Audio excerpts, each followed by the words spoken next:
Shalom.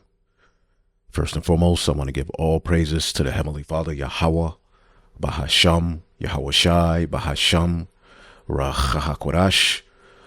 Double honors to the apostles, the bishops, and the elders at Great Millstone who rule well. Peace and salutations, as always, to the elect. And I wanted to do a response to this video uploaded by the elder Karatazah, all right, of the GMS branch at Las Vegas, Nevada. All right, as you can see his page here, GMS Vegas 144, reloaded. Subscribe and be edified. His other pages have been taken down without explanation, just out of the blue. So make sure you subscribe to his page so that, he can build his page back up and eventually go live. Now, the title of the video that I will be responding to is The Process of Selling Out from the Horse's Mouth. And this is a good video. Make sure you watch it, look it up. In the video, he brought up an interview that was done between a Bishop Nathaniel as he's on a particular podcast, and it's very telling. And I'm not so much going to address that.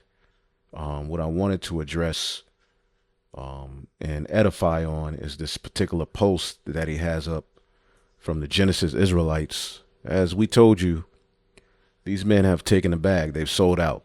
All right. And I believe that they're preparing to teach a doctrine that the so-called white man isn't the Edomite. Now, I could be wrong, but as I look at where they're going with this particular doctrine here, it makes sense.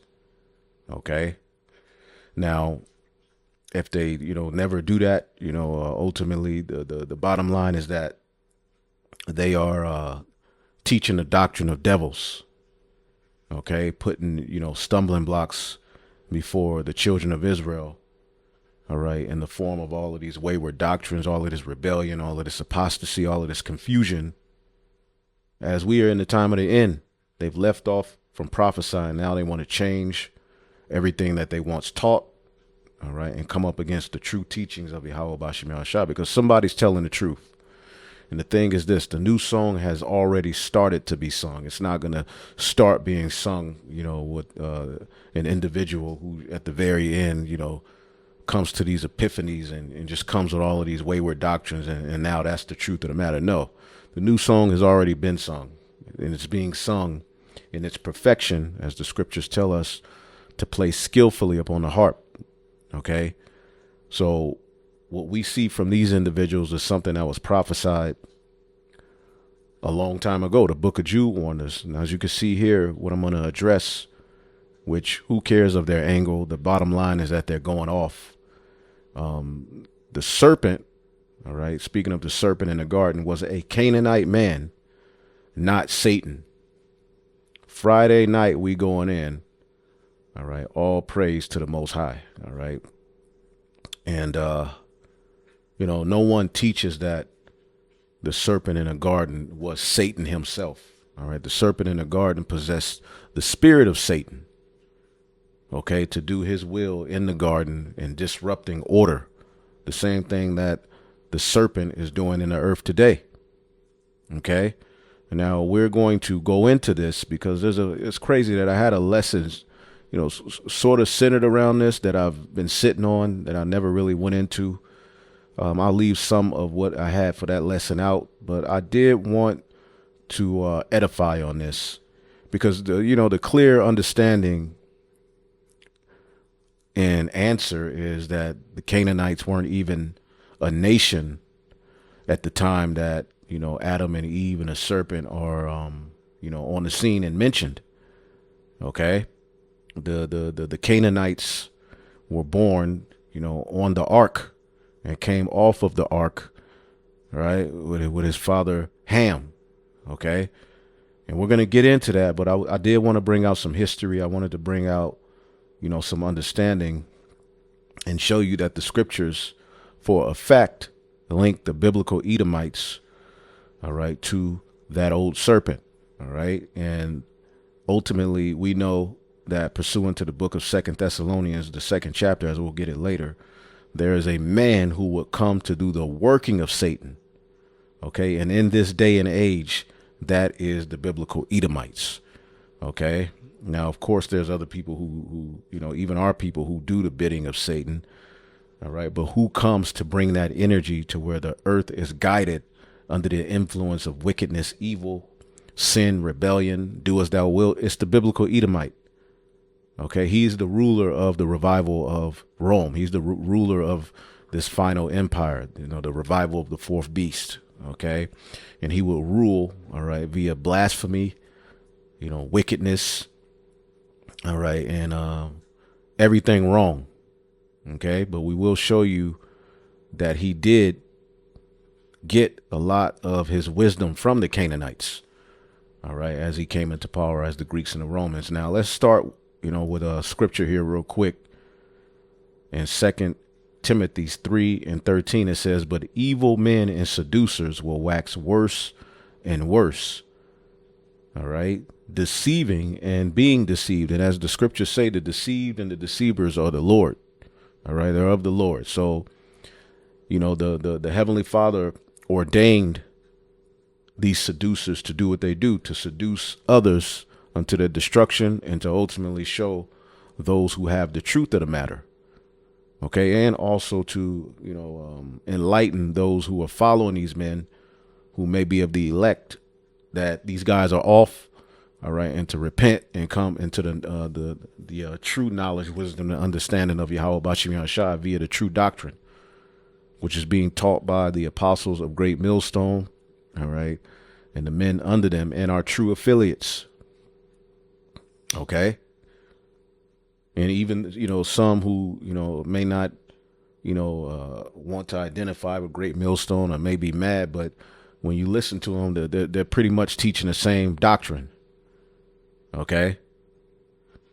Now, evil men and seducers are waxing worse and worse, deceiving and being deceived. See that? Deceiving and being deceived, man.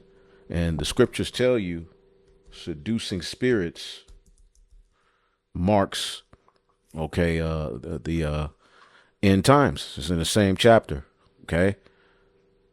1 Timothy 4:1. Now the Spirit speaketh expressly that in the latter time some shall depart from the faith, giving heed to seducing spirits and doctrines of devils. Let's look up this word seducing spirit or seducing.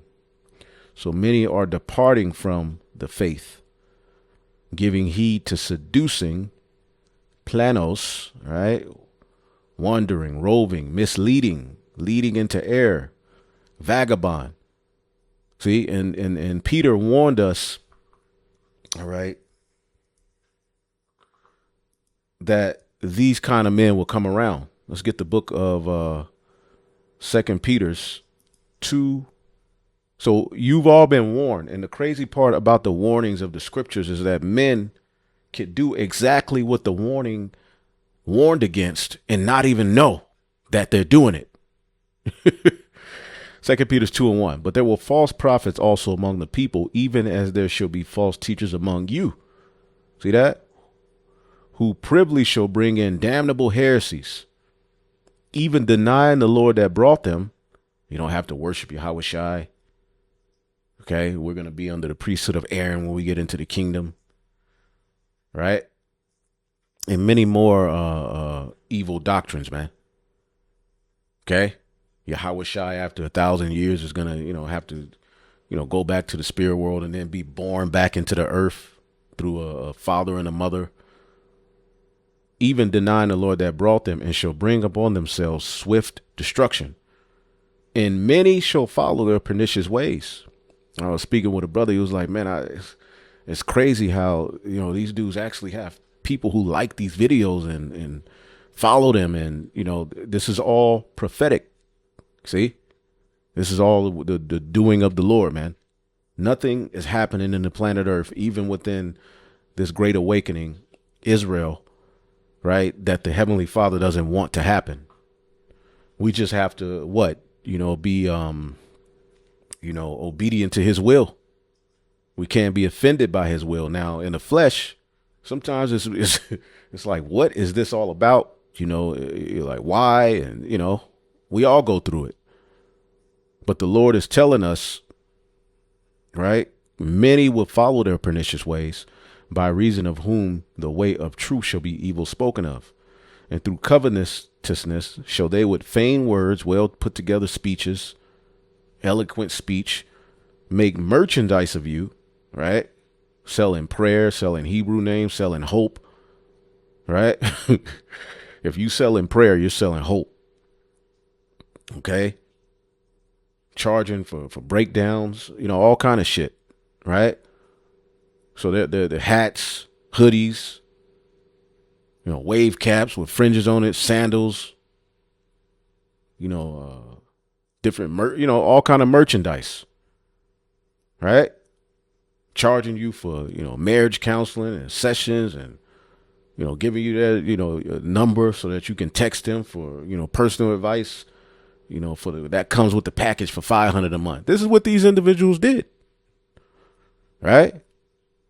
Whose judgment now of a long time linger not, and their damnation slumber not. So the judgment of these guys is getting ready to come.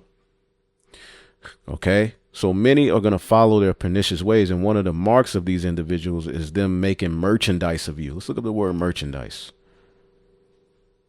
Right.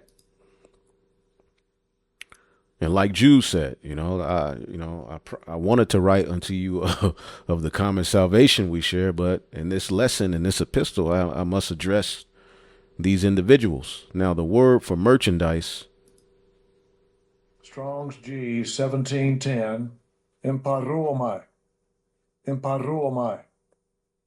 Right, just like in Oakland where I grew up, they had Emporium Capwell, which I believe that store is done, but that was a famous store. I don't know if it was anywhere else, but that goes back, to the Greco-Roman Empire. It says trading, to travel for business, to traffic, trade of a thing, to import, sell, deal in, to use a person or thing for gain. See, make merchandise. Okay. That's pretty much what these guys are doing. Okay. Now, to get to the purpose of the video, I wanted to address this post, as you can see. All right. Pre-Genesis mode, the Genesis Israelites coming with more confusion. Now out of nowhere, they're teaching that the serpent in the garden was a Canaanite man. All right. Not Satan. And to tune in now, there was a video his ex-leader, Alazar, did, and he said that Deacon would always come with these crazy breakdowns, and he would have to, ultimately tell him, like, look, man, that's too much. You know what I'm saying? So now that he's no longer under the, he no longer has a head or someone who he has to, come to first with breakdown. He's just going to bring them all out. All right. And we believe that, these devils are working with them to bring about confusion. All right. We believe they've been infiltrated. All right. Now, do we have the proof? No, but the scriptures say you should know them by their fruits. And really, it doesn't matter. You sold out in the spirit anyway. All right. You are putting a stumbling block before the children of Israel. OK, causing them to shipwreck in the faith. But whoever's taken by it is taken by it. All right. So the serpent being a Canaanite makes no sense. The serpent in the garden was a man. All right. Or a nation of people as well, because at this time, a lot of people are under the impression that Adam and Eve were the first two people on the planet Earth. All right. And that's just not true. Now, Adam represents the first man to receive the wisdom associated with how to govern the earth and the laws. And he then, passed that instruction down to Eve. Right. But, Adam himself told you that a man would have to leave his father and mother. All right. And cling unto his wife. That concept was known about even back then. Men were being fruitful and multiplying. OK, before Adam was given the order, the commandment, because that's what Adam represents, the first high priest on the earth. And the Lord dealt with him by breathing unto him the breath of life. All right. He was alive before that, but, he became living once he received the instruction. Okay. And, he ruled out of the garden eastward in Eden, but there was a particular way he and his descendants were to live through Abel. Okay. Now, when you look up this word serpent, and when you read about the trees in the garden, it represents philosophies. It represents nations of people. All right. There's various scriptures you can go to where the Lord likens men unto trees. Okay. Trees in a garden represents the nations of people on the earth. Their fruit represents what? Their philosophies. Okay. There's many scriptures we can get, brothers can post some and, be looking at the comment board for those precepts, but I'm just going to, hop right into it. Cause we have lessons going into this chapter and, all, other, Genesis 4, Genesis 3, this is a history I love to go into.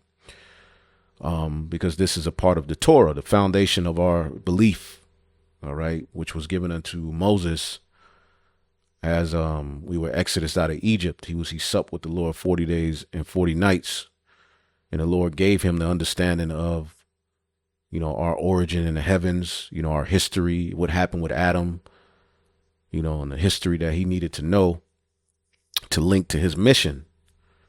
All right. Now, the word serpent here, all right, Genesis 3:1. Now, the serpent was more subtle than any of the beasts of the field. And the scriptures tell you that, men are like beasts, right? And again, when you deal with it, you had the sons of God, you had the sons of men, you had the sons of the wicked. Those were the three classes of men on the earth at this time. There wasn't a Canaanite. Okay. Now, the word serpent, the serpent was more subtle than any of the beasts of the field. So the beasts represent, the nations of people. Okay. Because a serpent isn't a beast. Okay. A serpent is a reptile. Okay. When you look up the word serpent, right? When you look up the word serpent, right? Now the serpent, all right, you get the word nachash, right? Serpent, snake, right? But when you get into it, it's nachash. It says to practice divination, to divine, to observe signs, to learn by experience, to diligently observe, practice fortune telling. Now, do animals do that? To take as an omen, to practice divination, to observe signs and omens, enchantments, a whisper, magic spells. Do you believe in magic? To prognosticate, divine, enchanter, learn by experience. So this is describing a man, and nation of people on earth that possessed, all right, a very demonic, left-handed, all right, doctrine or philosophy or culture. Sort of like the same thing that's going on here, because Babylon the Great in Isaiah the 47th chapter is described with these very same characteristics. Okay, one that would dwell carelessly and be given unto pleasures, man. Trusting in their wickedness and their wisdom. Okay, but it said they would stand with enchantments and sorceries. Okay, they would have councils which dealt with astrologers and stargazers and monthly prognosticators. It's the very same thing that we see going on here with this serpent, okay, which is a man. It's not talking about a snake, literally.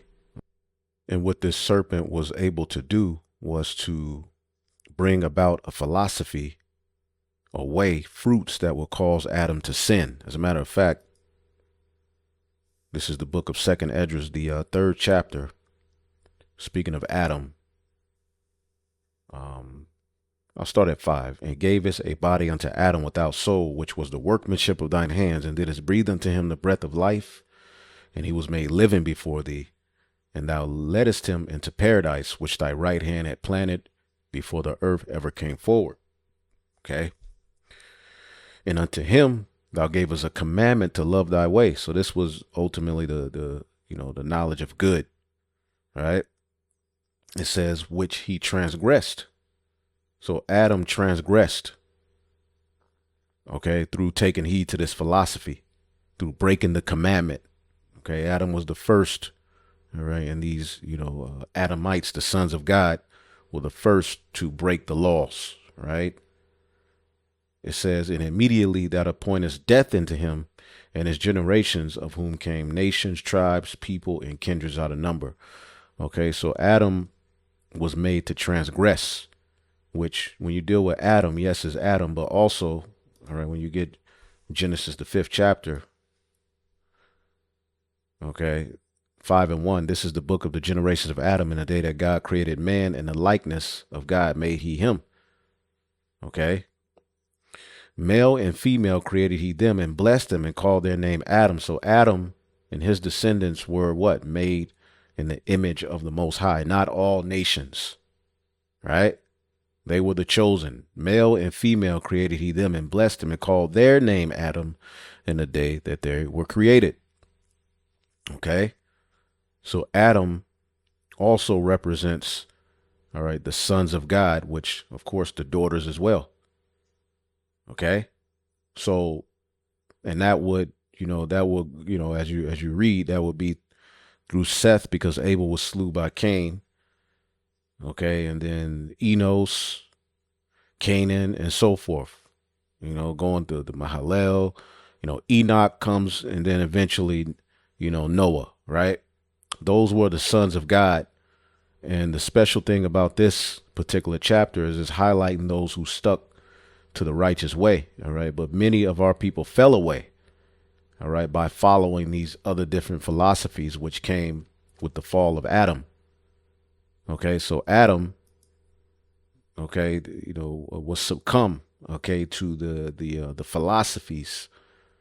All right. To the wine of the serpent. As a matter of fact, the scriptures tell you in Sirach 21:2, flee from sin as from the face of a serpent. If thou comest too near it, it will bite thee. The teeth thereof are the teeth of a lion, slaying the souls of men. Okay, Sirach 25:15. There is no head above the head of a serpent, and there is no wrath above the wrath of the enemy. So the serpent was an enemy to the righteous seed. Okay, and the scriptures tell you, all right, which we'll tap into this later. This was told to the serpent after that whole fiasco, Genesis 3:15. And I will put enmity between thee and the woman. Now the woman, okay, symbolizes the righteous. All right, as the scriptures say, I have likened Zion unto a comely and delicate woman. The chosen seed is likened unto the Lord's woman, his wife, because he made a covenant with her. He made an agreement with her that she would stick to these ways. Okay, that's why the day is coming where he's going to put it in us. Okay, because sin is what constantly separated us from walking on the right path. So I will put enmity. This is what the Lord is telling the serpent, between thee and the woman, and between thy seed and her seed. It shall bruise thy head, and thou shalt bruise his heel. What is this talking about? Is this talking about, actual serpent, arguing with a woman and, biting her on the heel? No, man, this is going into the history of the back and forth that would be of starting with Cain and Abel, but it would also, all right, and be fulfilled through Jacob and Esau. And we're going to tap into that. We're going to show you that this is a prophecy of the enmity, the hatred that would be between, the seed of, Cain and Abel, and the seed of ultimately Jacob and Esau. That's what this is speaking to. Okay? Because it would make more sense to tie the serpent to the seed of Cain than to tie the seed of the serpent, all right, or the serpent himself to the Canaanites, because the Canaanites weren't around as a nation back at this point, as we'll show you real quick. All right. And I say that about Cain because when you deal with Cain, he represents a murderer. But Cain it wasn't just Cain. He had a lineage. Okay. He had Cain was a nation. Okay. As you read Genesis, the 4th chapter, in the 17th verse, it gives you the understanding that Cain had a lineage. Now, where did Cain get his wife if it was just Adam and Eve and Cain and Abel? And Cain knew his wife, and she conceived and bare Enoch. This is Enoch on the left-hand side. This is not the righteous Enoch you read about in Genesis, the 5th chapter. Some of the names are the same. And he built a city and called the name of the city after his son Enoch. They called their lands after their own names. Okay. And Enoch was born and begot Irad, Mahulel, Methuselah. All right. And these are, the sons of the wicked. You read Genesis, the 14th chapter. All right. And you read about the lineage of the wicked through Cain. And then you read Genesis, the 5th chapter, and it's telling you about the lineage of the righteous from Adam through Seth. See, so this is 2 separate lineages being established. All right. And you have to understand, by the time you get to chapter 6, they had mixed and mingled, and he's giving you the history of how the sons of God, mingle with the daughters of men. And pretty much as you get into it, bow to their idols, man. And that was a result of mingling amongst the heathen, of following customs that the Lord told you to stay away from. Okay. This is the first record of that amongst the chosen lineage. You see, and Cain, all right, was in the earth. Cain and his lineage was in the earth at the same time. All right. Adam and the righteous lineage through Seth, because Abel was slew, were on the earth. They were mixing and mingling. All right. Now, what I did was I typed in here real quick. All right. I asked, what did Flavius Josephus, which Flavius Josephus is an historian of the southern kingdom, the tribe of Levi, that was around during the Roman Empire. He has a lot of history in his writings that, we go to it just to get some history. All right. It's not, so say, scripture, but he does give you some good insight if it can be used through the Spirit, but you have to be discerning. It says Flavius Josephus actually gives one of the most detailed extra biblical accounts of Cain and his descendants. His version adds details not found in Genesis, especially about their character, their behavior, and what they introduced into the world. Okay. Josephus portrays Cain as evil from youth, exceedingly wicked, greedy for gain, violent. Okay. It says, he gathered companions in wickedness, taught men to rebel. Okay. He corrupted mankind. Cain and his seed corrupted, all right, the nations that were on the earth in that day, and they corrupted the sons of God as well. All right. Just as they are prone to do. All right. Those who possess this spirit corrupt, all right, our people. Okay. It says, introduced change into the simpler way of life, taught men to measure everything by force and wealth, turned people from innocence to wickedness, encouraged robbery, violence, and oppression. Okay. So in Josephus, Cain doesn't just sin, he becomes the teacher of sin, shaping early human society in rebellion against God. Okay. What did he say about Cain's lineage? Cain's descendants imitated his wickedness, became worse with each generation, grew bold in wicked practices, lived only for pleasure, violence, and gain, despised virtue and God. They filled the earth with corruption. They invented new forms of wickedness, lived in open lawlessness, perverted the earth with injustice, became oppressors over the rest of humankind. See, this is what happened. Our people learn these ways. See that? So it would make sense to link the serpent with the seed of Cain, all right, over the Canaanite. You see, because ultimately they were around during this history that you read about in Genesis, the 3rd chapter, all right, with Adam, Eve, and the serpent. You see? And when you get it, pretty much the Canaanites, as you see this title, the serpent in the garden was a Canaanite, basically, not Satan. Okay. And none of them are Satan themselves, but they possess the energy of Satan. All right. To influence mankind and to sin for prophecy to be fulfilled. Somebody has to do that. Now, when you get Genesis, the 6th chapter, the corruption, all right, of the sons of God and mankind at that time, via following the works of Cain and his lineage, right? Mingling, marrying their wives, doing the same thing that our people are prone to do. All right. As you go through the volume of the book, pretty much the Lord comes to the conclusion he's going to flood the earth. All right. Now, when you deal with who survived the flood, who got on the ark, right?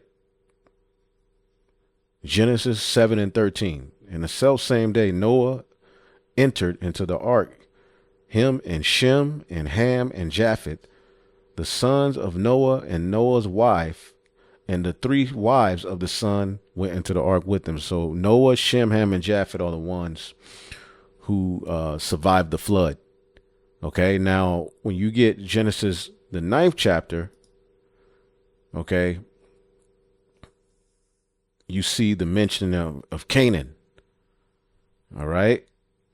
Genesis 9:18. And the sons of Noah that went forth of the ark were Shem and Ham and Japheth, and Ham is the father of Canaan.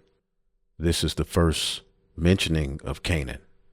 So there's no way that Canaan or the Canaanites, all right, could be the serpent in the garden. That just doesn't make sense. Now, what you can get in the spirit is that the Hamites in general, because remember, we're reading here, all right, Ham, which means what? Hum, which means what? Heat. Hum. That's where you get the word Kemetic science or Kemet. Hum. It's a Hebrew word, which means hot, like chemistry. All right, it's frictions, heat, how the elements work. But this marks the Hamites. This is where the so-called Africans come from, right? And Canaan is one of his sons. Okay, second son of Noah, father of Canaan. Okay. In late usage, a collective name for the Egyptians because they were Hamites. So they would be known as Canaanites. And the Canaanites were known to possess some very dark wisdom. All right. Which pretty much what happened is after the sons of Cain were flooded. Okay. And the Lord, flooded the earth because what did he save Noah for? He saved Noah so that righteousness. Okay. Let's get Wisdom of Solomon, the 14th chapter in the GNT. This is, Solomon giving us the history on what happened with the sons of God and Noah. All right. And how idol worship, and falling after other gods led to just absolute wickedness, secret mysteries, unnatural practices. All right. Adultery, murder, harassment of innocent people. This is ultimately what Cain, all right, and his way brought into the earth at that time. Murdering of children, abortion, all of that stuff that, as we're going to show you, all of that stuff was forwarded into the earth, okay, via the Canaanites after the flood. So it says in verse 7, Wisdom of Solomon 14:7, a blessing was on Noah's wooden boat that allowed righteousness to survive. All right. But a curse is on an idol made by human hands. And this is ultimately what was happening around that time. All right. The sons of God and pretty much humanity at that time fell into idol worship. See? And the Lord brought a flood upon the earth. Okay. And after that flood, the survivors were, Noah, his wife, Shem, Ham, and Japheth. All right. And their wives. And eventually you hear about Canaan. Okay. Because after the flood, Ham, okay, was the nation of people whom the Lord would use to forward, all right, that wicked, evil philosophy into the earth, right? Remember, it was Ham's descendant, all right, as you go down to Genesis, the 10th chapter, all right, Genesis 10 and 6, and the sons of Ham, Cush, Mizraim, all right, and Put in Canaan. All right, Canaan is known as, even here, he's the fourth born. Okay, it says, and the sons of Cush, Seba, and so forth, and Cush begot Nimrod, and he became a mighty hunter. So it was through the Hamites that the Lord, okay, used this particular nation to lead a rebellion. So it was the Hamites who the Lord used to, and when you deal with Nimrod, when you deal with the Cushites, and when you deal with the Tower of Babel, it was a big rebellion, and it was led by Hamitic people. So the Hamites were responsible for forwarding evil into the earth, taking those ways of the serpent, and pretty much forwarding them into the earth after the flood. Okay, because remember, all of the sons and daughters of Cain, all right, everybody was drowned out except Noah, Shem, Ham, and Japheth. So the Lord put a spirit on Ham to continue those ways of witchcraft, and we're going to show you how we can come to that conclusion. Because Nimrod's name itself means what, right?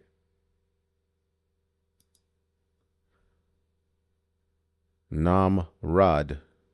It means what? Rebellion or valiant. Okay. So the Lord used the seed of Ham to lead rebellions in the earth. Now, of the seed of Ham, all right, the Canaanites were the worst. All right. Remember, the Lord said, "Cursed be Canaan." Canaan was freaky from the beginning. I mean, he ultimately, what we're witnessing is those ways that came from the garden, all right, be brought back into the earth through the Canaanites. And this is why the Lord always told us to stay the hell away from those Canaanites. Okay. So what I did was I typed in here, after the flood, did the Canaanites continue the ways of the serpent? Now, of course, it brought about the serpent not being a man and, its rhetoric, because, Chat GPT is changing. Okay. They're getting a little bit more control of these platforms, because for a minute it was just exposing everything. Pretty soon it's just going to be on lockdown.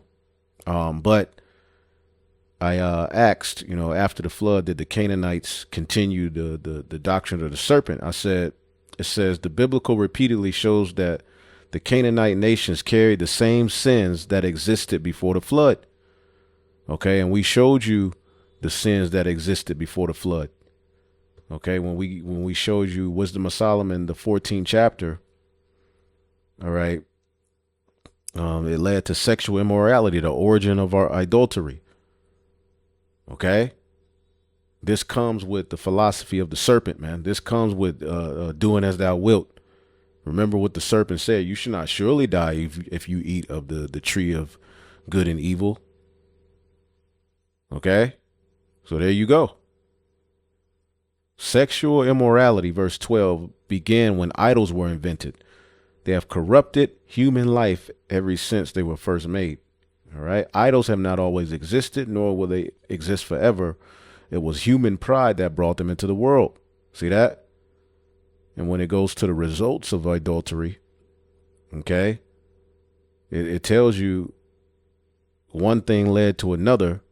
They lived in a state of evil warfare, and they called it peace. They murdered children in initiation rituals, celebrated secret mysteries, and held wild ceremonial orgies. All right, with unnatural practices, they no longer kept their lives or marriages pure. A man might kill another by the act of treachery or commit adultery with his wife. Everything was a complete bloody murder, riot of murder, robbery, deceit, corruption, faithlessness, disorder, falsehood, harassment of innocent people, ingratitude, moral decay, sexual perversion, broken marriages, adultery, immorality, the worship of idols. is basically what led to this. Okay. Sinning against the Heavenly Father. Okay.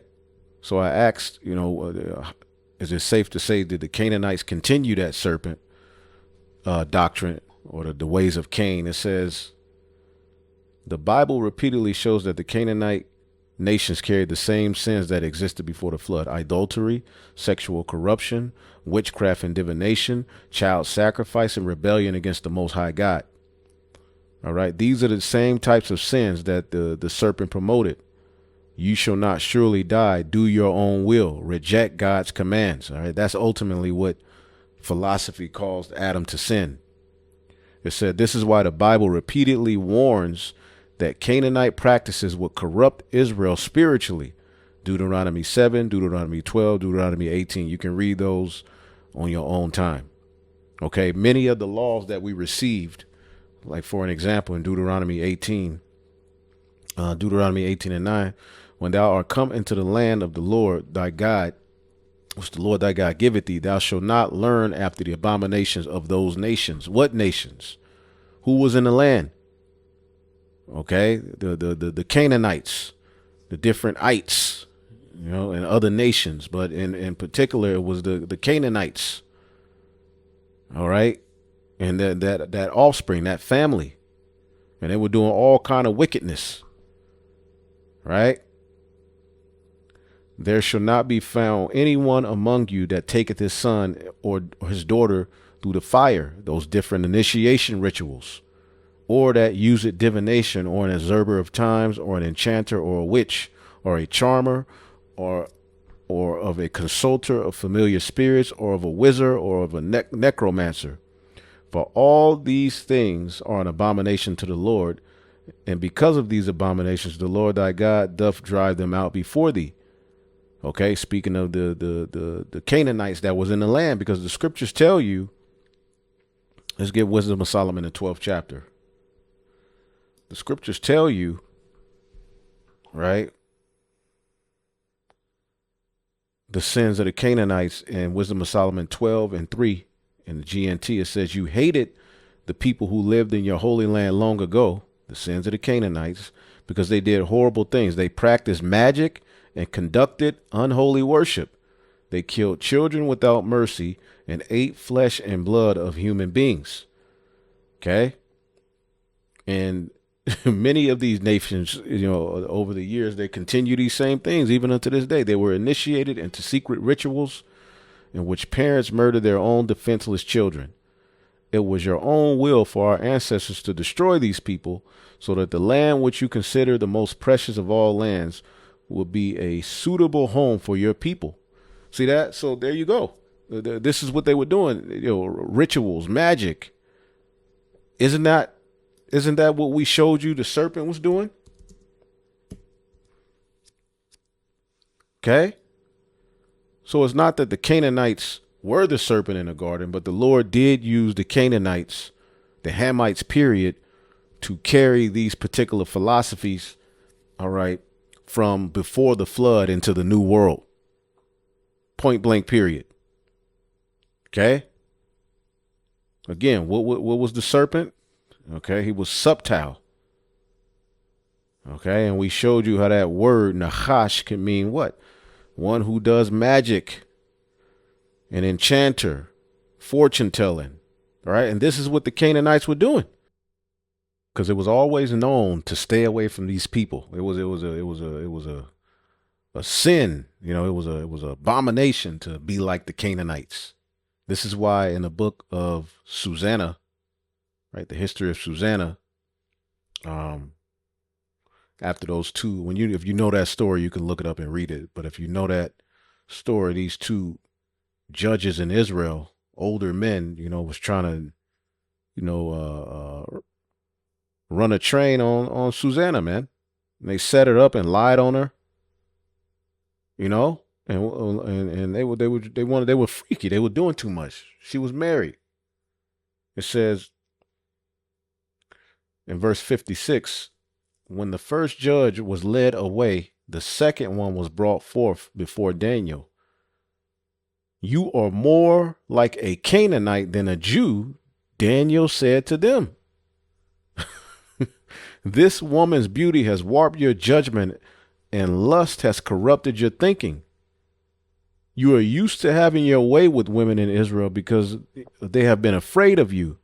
But there is a woman that is a Jew, and she would not give in.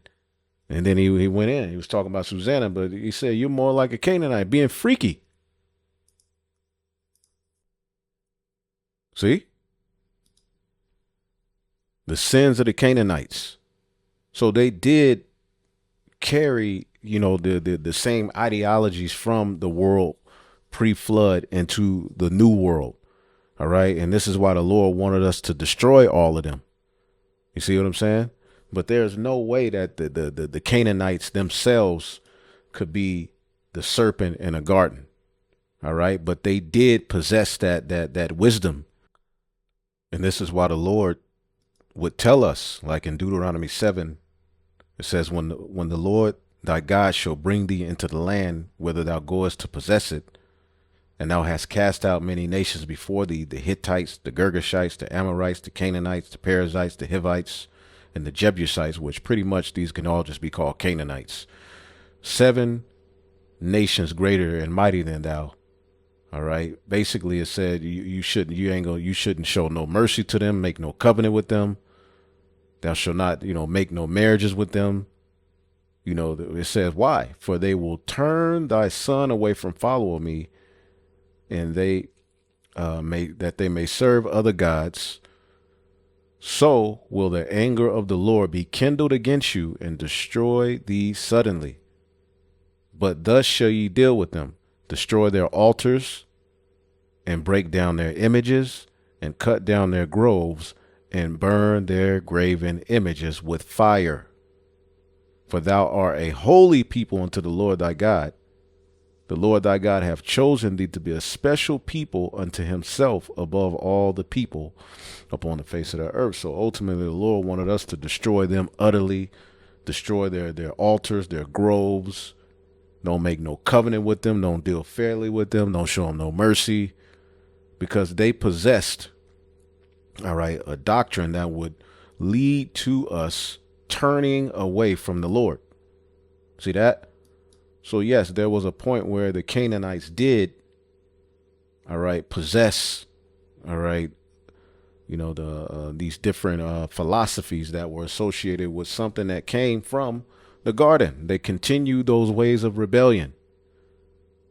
All right. The scriptures tell you that Israel, Psalms 106, all right, because they didn't follow that command. This is the book of Psalms 106 and 34. They did not destroy the nations concerning who the Lord commanded them, but were mingled among the heathen and learned their works. The same thing that happened to the sons of God. All right. And served their idols, which were a snare unto them. And they sacrificed their sons and their daughters unto devils, and shed innocent blood, even the blood of their sons and their daughters, whom they sacrificed unto the idols of Canaan, and the land was polluted with blood. See that? So a lot of the laws that we received, all of the laws, I'll say, were to separate us from the doctrine that came with the Canaanites, the doctrine that came with these particular Hamites. The law itself was to what? All right. To separate us from the Egyptians. Okay. As a matter of fact, I believe that's in Deuteronomy 18. Let's see if I can find it. All right. Leviticus 18:3. And after the doings of the land of Egypt, wherein ye dwelt, shall ye not do. And after the doings of the land of Canaan, whither I bring you, ye shall not do. Neither shall ye walk in their ordinances. So there was always a strict, all right, hatred or a strict mindset against the ways of the Egyptians and the ways of Canaan. This is why Deacon Hakah is going to say, well, that's a fulfillment of the seed of the serpent versus the seed of the woman. No, it's not. Because the true story of that dominates the Bible is the story of Jacob and Esau. All right. And we're going to link that old serpent to the biblical Edomites and show you that that's ultimately, what's that? When you deal with the seed of the serpent versus the seed of the woman, that's Jacob versus Esau. Okay, but we are showing you that the Canaanites did possess that wisdom at one point. The Lord used them after the seed of Cain was flooded out. All right, to forward that wisdom. Okay, and it was detrimental to us. All right, that we didn't follow that commandment and just obliterate them, destroy their altars. And Jake didn't do that. Okay, because they worship their gods in some strange ways that go contrary. So the law itself was anti-Canaan. The law itself was anti-Egypt, anti-Hamite. All right. And pretty much it was the Heavenly Father reintroducing himself to the sons of Adam and giving them like a template of what Adam was doing. Okay. And what was passed down. This is how, all right, Noah understood the difference between clean and unclean, which Deacon Hakase, Noah, and them were eating swine because they didn't have a law yet, not understanding that the law was already in the earth. The priesthood was already in the earth, and it was all passed down through Adam. That's how, all right, Abel had a better sacrifice. Okay. These things were under, there was various laws that were being kept. If you read the story of the Bible before the law, statutes, and commandment, all right, were given unto Moses, because the law, statutes, and commandments, all right, were basically a reintroduction, all right, of the Most High reintroducing himself to that seed, letting them know what he deems as sin. And pretty much, drinking blood, having sex on the menstrual cycle. These are the things that the Egyptians and the Canaanites and these Hamites were doing. See that?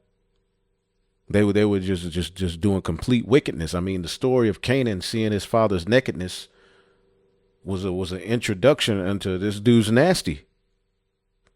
Okay, these are some nasty individuals, man. And their descendants with them. Although there came points where some of them we dealt with some of them in trade.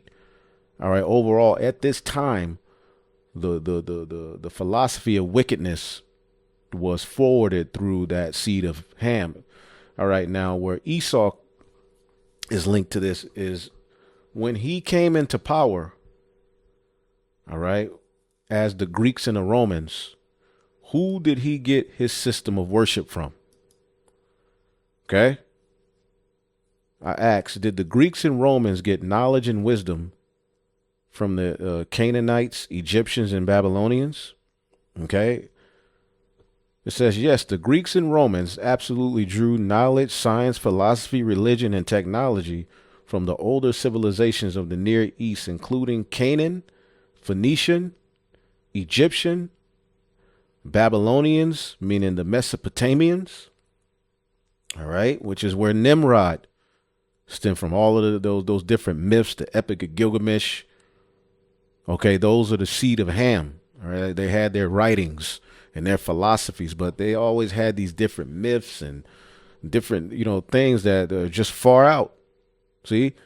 And pretty much that was ultimately a amalgamation and a culmination of the different philosophies that were forwarded in the earth after the flood. So when Esau came into power as the Greeks and the Romans, okay, they went to Canaan, they went to Egypt, they went to the Cushites, that rebellious, Tower of Babel mentality, and they took their gods, they got their philosophy back, they got what they were going to need, all right, to finish the mission. And what spread the spirit of Satan into the earth on a whole nother level than what the Canaanites did. Okay.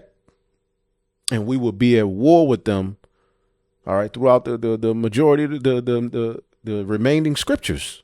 It's as Jacob and Esau were born. Okay. Remember, they were both given blessings. Okay. Esau's blessing, it starts with the Greeks and the Romans. Those are the two empires on which his rulership is founded on. His beast system is rooted in the Greco-Roman Empire.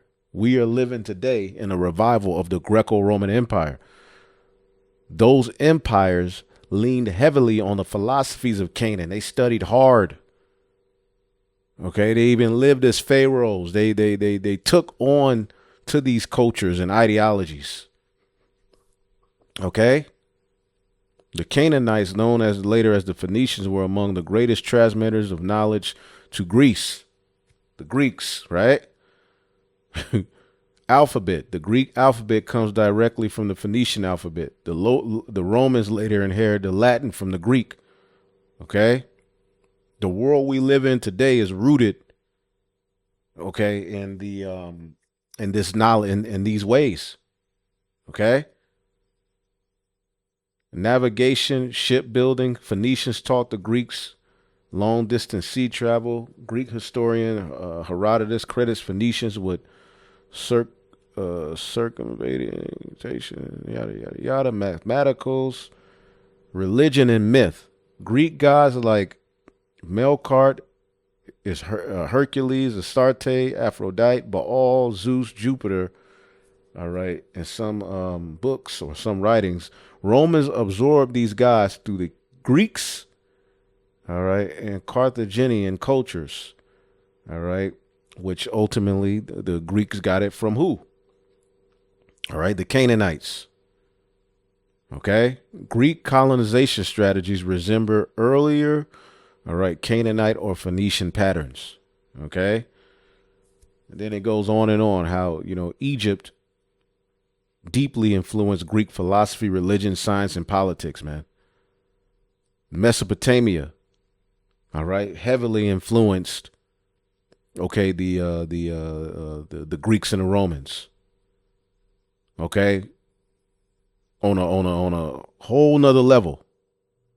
Okay, Greek writers plainly say their wisdom came from these older nations. All right, Rome inherited everything through Greece.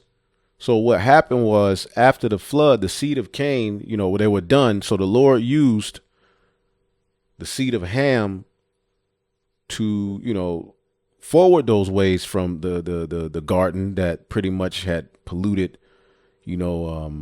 mankind, polluted the sons of God that led to the flood. Okay, he forwarded through the Canaanites, and then eventually when the Edomites, all right, received their blessings, starting with the Greco-Roman Empire, they leaned heavily, all right, upon these particular philosophies. As a matter of fact, when you get the book of Revelation 13, right, Revelation 13 and 1, and I stood up on the sand of the sea, and I saw a beast rise up out of the sea, having 7 heads and 10 horns, and upon his horns 10 crowns, and upon his heads the name of blasphemy. Okay, so the philosophy that will come out of this beast system, which we are living in this beast system now, are what? Blasphemies. Okay, and we have various videos where we go into this, full. We have Revelation 13 breakdowns, we have Revelation 17 breakdowns, Daniel 7 breakdowns. We go into this. All right. It says, and the beast which I saw was like unto a leopard. All right. Meaning what? The Greeks, when you get Daniel, the 7th chapter.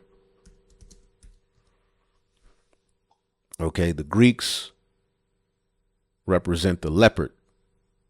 All right. Which is the beginning of the Edomite becoming a ruler in the earth. And you can get that history in the book of Maccabees. Okay. So the leopard represents the Greeks. So the first beast, or the beginning of this beast system, starts with the Greeks. That's why they tell you civilization began with the Greeks. And his feet were as the feet of a bear, symbolizing how Russia would be used, all right, to lead the end of this place. Going into, you can get more of that in Ezekiel 38, Daniel 2. How the end of this particular beast, all right, would be infighting, but Russia would lead a great rebellion. And Russia is actually known as the bear. That's their, country symbol. And when you look up this word bear, it means a defender. And the Lord is using Russia, all right, to defend these weaker nations in these latter days and formulate their own beast system. And out of it, and his mouth as the mouth of a lion. And a dragon gave him his power and his seat and great authority. And the dragon represents what? Okay, ancient Rome. Ancient Rome is what gave Esau his power and his seat of authority in the earth on another level. And I saw one of his heads as it were wounded unto death, and his deadly wound was healed. His deadly wound was healed going into how Rome fell, but it was healed through the Renaissance, and that led to the world wondering after the beast, wondering after the philosophies of Satan, packaged up in what is known as the Renaissance, the revival of the Edomite way. Which where did they get those ways? Canaan, Egypt, Babylon. But it's interesting that it says the dragon gave him his power, because what dragon it is speaking of? As a matter of fact, let's get the book of Revelation 12. All right. Where we can just link this all to Esau. Revelation 12:3. And there appeared another wonder in heaven, and behold, a great red dragon having 7 heads and 10 horns. All right. And 7 crowns upon his heads. All right. And his tail. All right. 7 heads and 10 horns. Right. Which is the same thing it says about this beast. All right. That would ultimately spread blasphemy. This beast system. Okay. The 7 heads. All right. The Greeks, the Romans, Germanian Major, Germanian Minor, the Spanish. All right. The French and the British. Out of the British came Babylon the Great, as well as the small hat. See that? But that's what that's talking about. The 10 horns represent the 10 common markets. All right. Which eventually became the European Union. Okay. This gave them dominion and power on the earth, but it marked the rebirth of the ancient Roman Empire. But it also took on a lot of the Renaissance also brought about a lot of the philosophies of the Greeks. So this beast system is being saw in a vision in Revelation 12:3. It talks about a great red dragon that had 7 heads and 10 horns, right? And his head and his tail drew the 3rd part of the stars of heaven. Okay. Now, the stars of heaven can be explained here, all right, as, and there appeared a great wonder in heaven, and a woman clothed, right? As a matter of fact, let's just start at 1, okay? Because it says the woman Israel, all right? What is the theme of Genesis, the 3rd chapter? The seed of the serpent versus the seed of the woman, okay? Revelation 12:1. And there appeared a great wonder in heaven, a woman clothed with the sun and the moon under her feet, and upon her head a crown of 12 stars. All right. And that 12 stars represents the 12 tribes of Israel. The woman is Israel. Jeremiah 6. Right. And 2, I have likened the daughter of Zion unto a comely and delicate woman. The daughter of Zion being Israel, okay? And she, being with child, cried, travailing in birth, pain to be delivered, going into the position of the Israelites in the Roman Empire, right? We will be in subjection. We will be vassals, which is not salvation. To be a vassal to another nation is subjection. You may enjoy particular benefits from being a vassal to that greater nation, but you aren't, you ain't in salvation. Like, the Deacon of Khan them say that the heathen being vassals unto us in the kingdom means salvation. No, that's not salvation. It means they work on your behalf. They do your bidding. But see, a vassal has their own thing going on. They can have their own form of system. No, they're going to have to follow the ways of righteousness in the kingdom. But anyway, and she, the woman, Israel, being with child, all right, travailing in birth and pain to be delivered. They wanted a kingdom, right? Then the red dragon comes, and there appeared another wonder in heaven, all right? And behold, the great red dragon, having 7 heads and 10 horns and 7 crowns upon his heads. And the biblical Edomites are known as red, right? And his tail drew the 3rd part of the stars of heaven, All right. The stars of heaven, all right, represents the 12 stars. The third part of the stars is what? Judah, Benjamin, and Levi. Okay. Who were in subject to the Roman Empire at this time. Okay. And did cast him to the earth, had them in slavery, servitude. And the dragon stood before the woman which was ready to be delivered for to devour her child as soon as it was born. All right. And what is this talking about? Okay. Now is where it gets good, because this particular dragon that stood before the woman is going into the history while we were in the Roman Empire, the fourth beast. Right. When Yahushua was born at a time where the Jews were seeking salvation and wanted to be delivered, right? You have King Herod on the earth. Okay? Matthew 2 and 3. When King Herod had heard these things, that Yahushua was coming, a star, which was the chariot, they saw he was troubled, and all Jerusalem with him. Okay? When King Herod was deeply disturbed when he heard this, as was everyone in Jerusalem. All right, because all of the prophecies that the Jews had been, hoping for this child to be born, here came the time for it to happen. Okay. So when they heard, the particular, happening that were associated with, the chariot coming, which they call the star here. All right. They knew that it was time for this child to be born. Okay. And I'm sure it was more happening. So when Herod heard these things, he was troubled with great fear. Now, who's Herod? Real quick. Who's Herod? Herodes, the name of a royal family that flourished among the Jews in the time of Yahushua and the apostles. Herod the Great was the son of Antipater of Idumea, Edom. So this great red dragon that we're reading about in Revelation, the 12th chapter, is deeply tied, okay, to the Edomites. It is tied to the Edomites. And speaking of Edomites, speaking of the Roman Empire, because Herodians gained power, all right, of a particular province that Rome had control over, Judea, with the consent of Octavian. Okay. He was appointed king of Judea in BC 40 by the Roman Senate, all right, at the suggestion of Antony with the consent of Octavian. He had overcame great opposition, all right, which the country made him blah, blah, blah. Just like today you have the Edomites ruling here in Babylon the Great, but the Edomites in the form of the Amalekites are ruling over Judea, all right, through that beast system, which they were established through the British.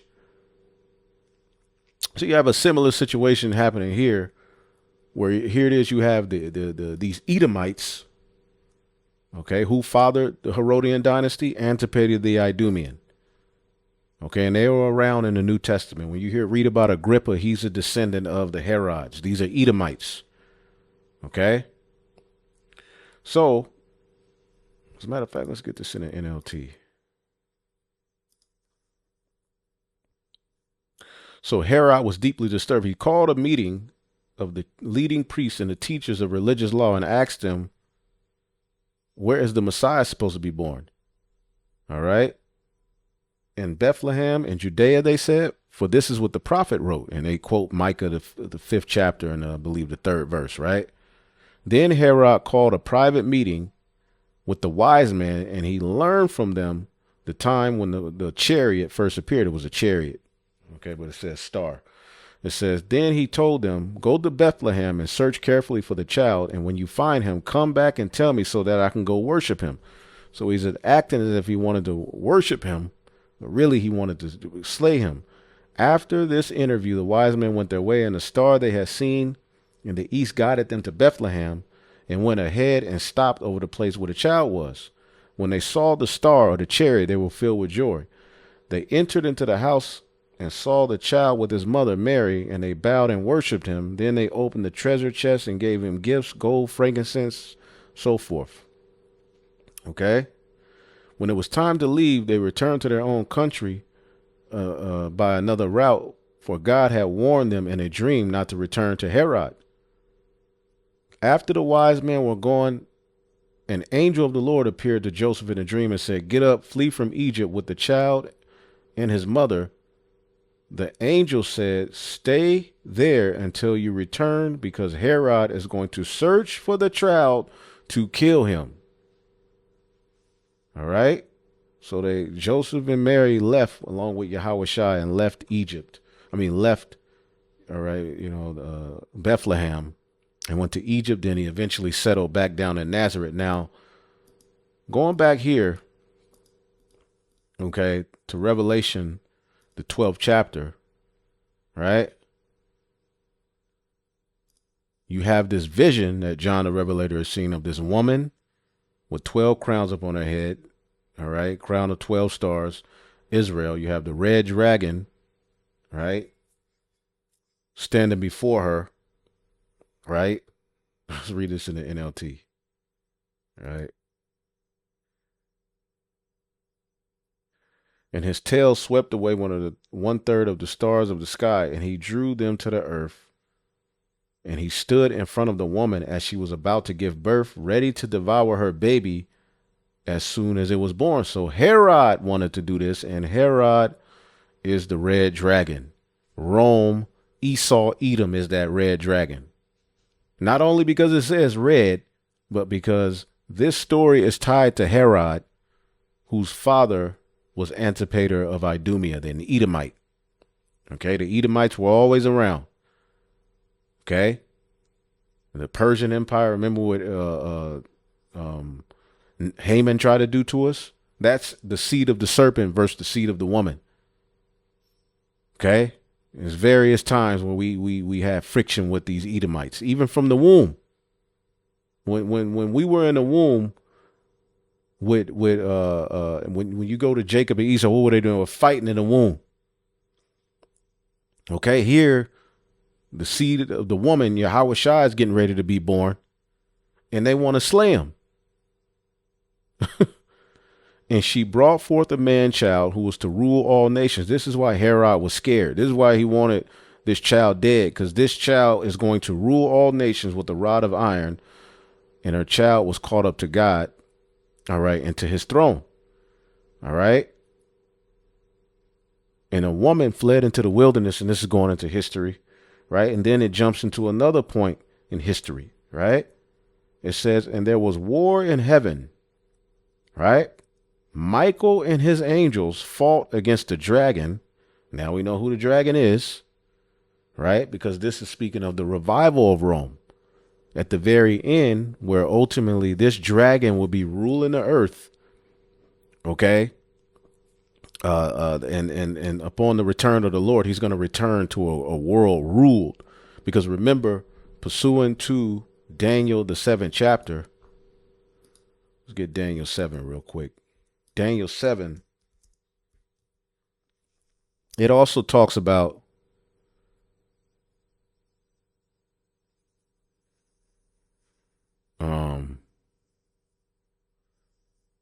the 7 heads. So let's get that.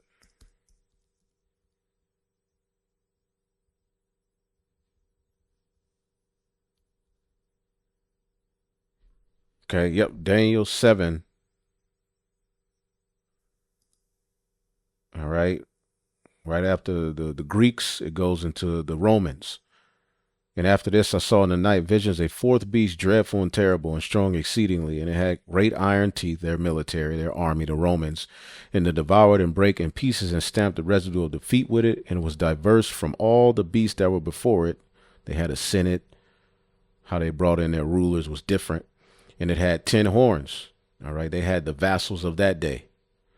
Okay. The Goths, the Vandals, the Visigoths, Sueves, and so forth, right?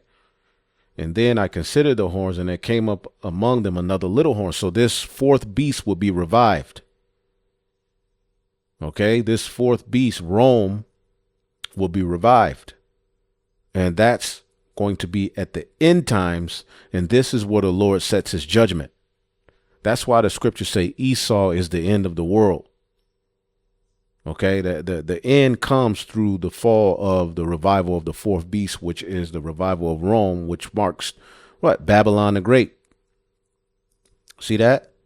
And this is where the Lord is going to return and send his only begotten son back along with the angels, which Michael is a high up ranking in that army. Okay, as a matter of fact, when Yahushua returns,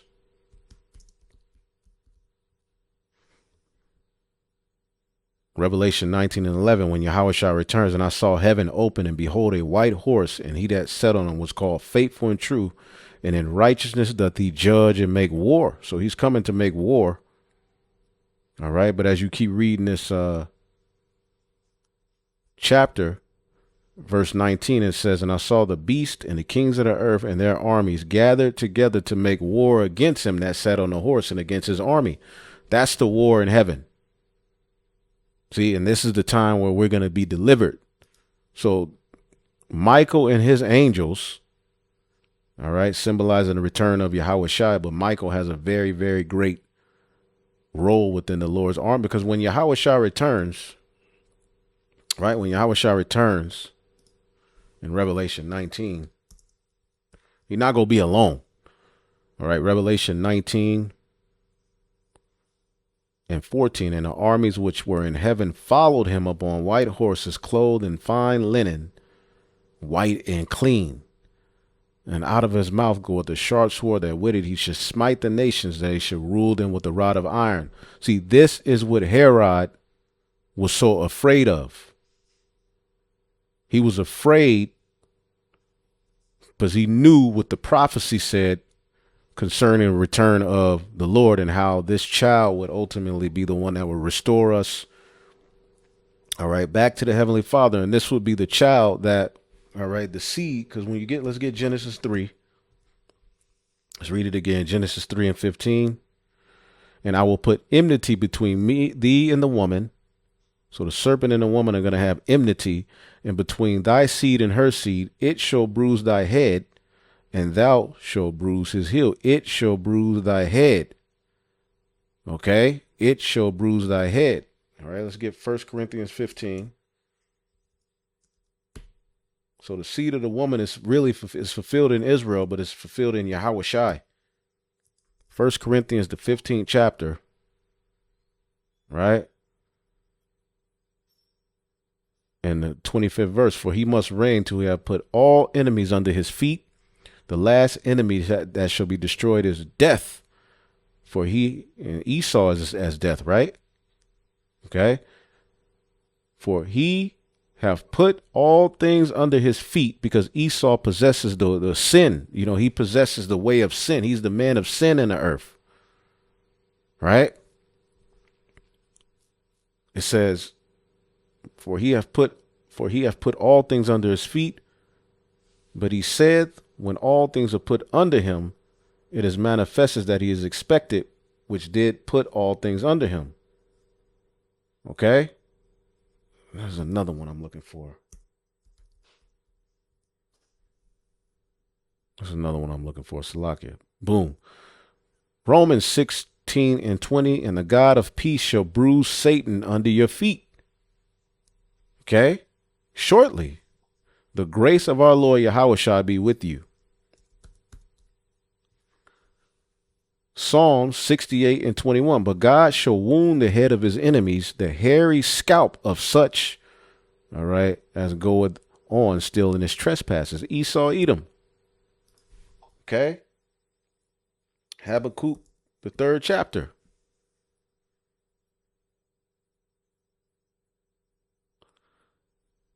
When the chariots of salvation come, he says, thou winnest forth, verse 13, for the salvation of thy people, even the salvation of thine anointed. Thou woundest the head out of the house of the wicked by discovering the foundation unto the neck, Selah.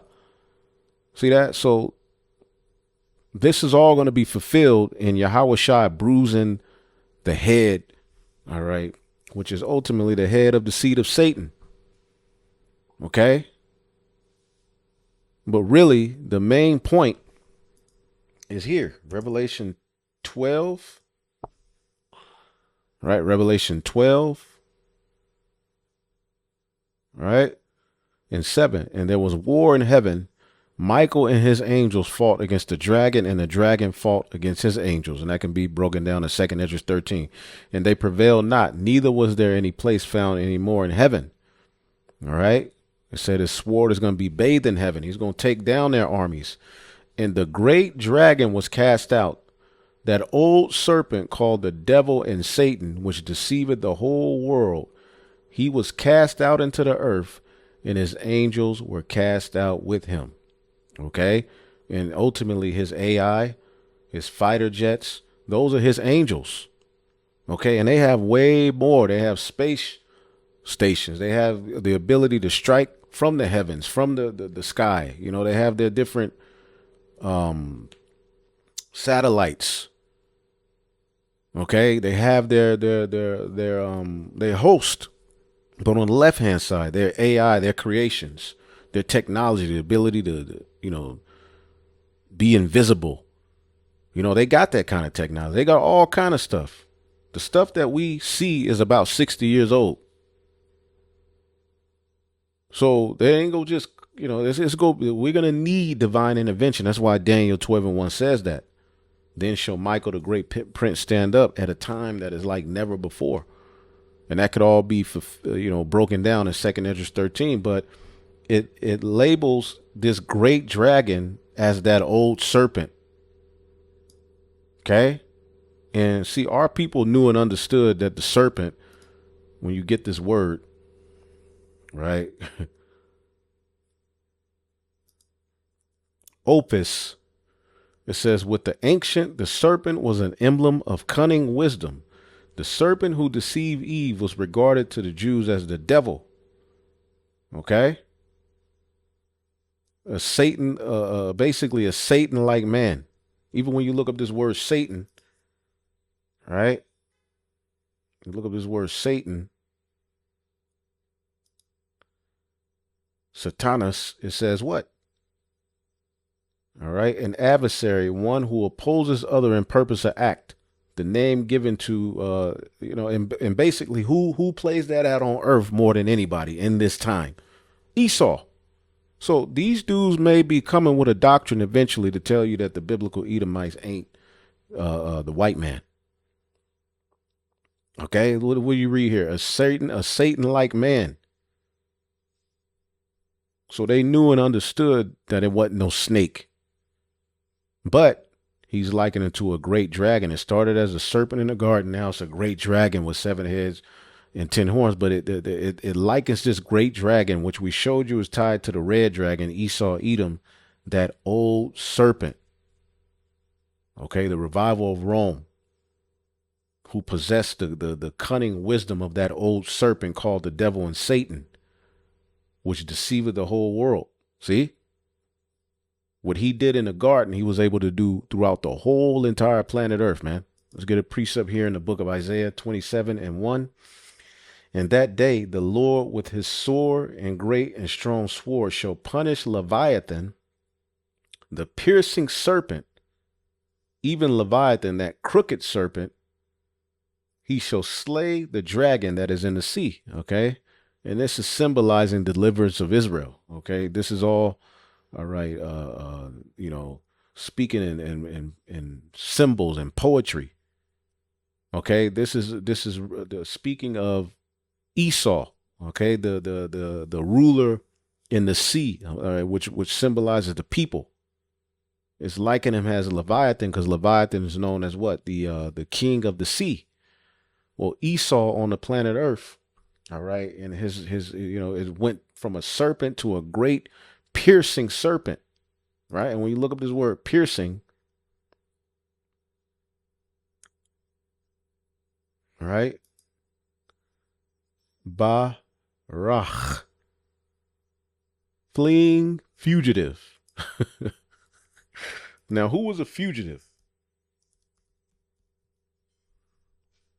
Cain. The Lord told Cain he was going to be a fugitive and a vagabond in the earth, man. And we finally caught up to him through Esau. Okay, because the Cain returned as Esau. The story of Cain and Abel, all right, returned into the scriptures through Jacob and Esau. Point blank, period. So he's going to slay the dragon that is in the sea, the dragon. Okay, all of these things are precepts. And there's more precepts, but, overall, this can only be received of the Holy Spirit. Although we showed you clearly, all right, that red dragon is tied to Herod, and, that's tied to the old serpent. I mean, we could even go to Revelation 20, where it talks about the old serpent being, bound for 1,000 years, going into, the time before the Renaissance period, man. This book is a history book. It's highly spiritual, but this is the thing. 1 Corinthians 2:14. But people who aren't spiritual can't receive these truths from God's Spirit. So really, it's through the Spirit that you would have to understand that Esau, Edom, okay, he who cometh to do the working of Satan, all right, is pretty much bringing back the energy of the serpent in the garden.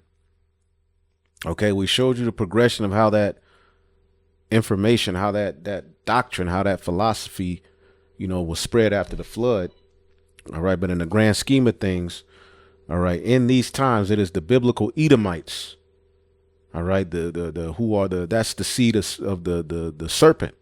All right. That's that great dragon, that old serpent called the devil and Satan, speaks to Esau, Edom. Okay.